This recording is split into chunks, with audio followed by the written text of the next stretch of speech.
Hey guys, so are you familiar with this piece? This came out back in 2006 for Exoforce, and it's a proprietary launcher, and it has interesting concepts, but really poor execution. So the ammo that it shoots are these discs here, which are interesting pieces, and could have been useful in that they have a bar connection, but otherwise a unique shape.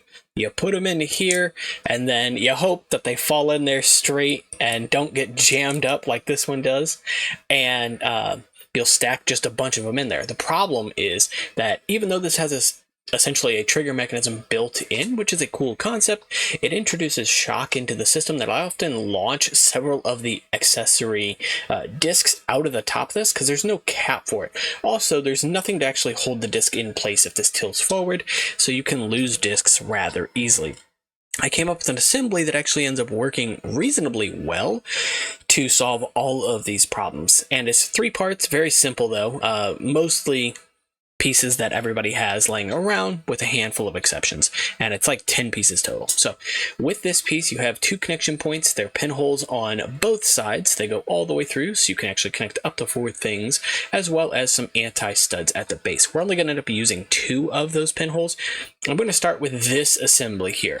I actually chose to use a friction pin here, but a frictionless pin should work fine as well. In fact, that's what I originally tested it with. And then just the pin here and an axle. Connecting that to either side, just make sure to mirror the assembly so that that pin is facing backward toward the trigger. I put it on the trigger side so that it's the same profile, but some mechanisms use that trigger, so you might swap sides.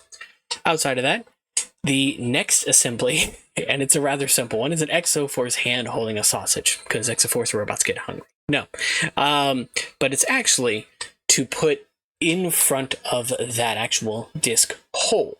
That will actually impart just a little bit of friction on the side of the discs, keeping them in place when the trigger mechanism is not being used. The third and final assembly is this one right here.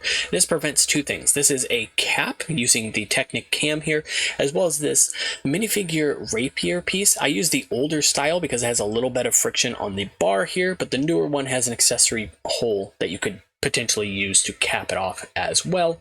And that rapier is thinner than a bar, allowing you to stack up all of the discs that you want on one of these swords, or even have extras laying around, and then you just put the assembly in where the axle can go into the top of that connector. Just flip it and you're ready to go. So now when you use the launcher, it will shoot the disc because it can pass this sausage piece, but they won't fall out, and the rapier will feed the discs down without them flipping around or doing anything and jamming up the system.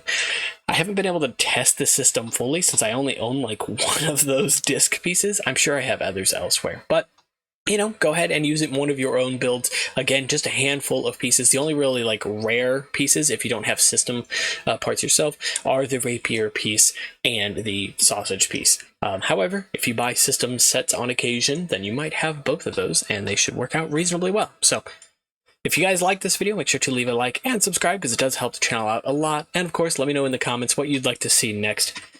I'll see you all in the next one. My link's in the description. Take care.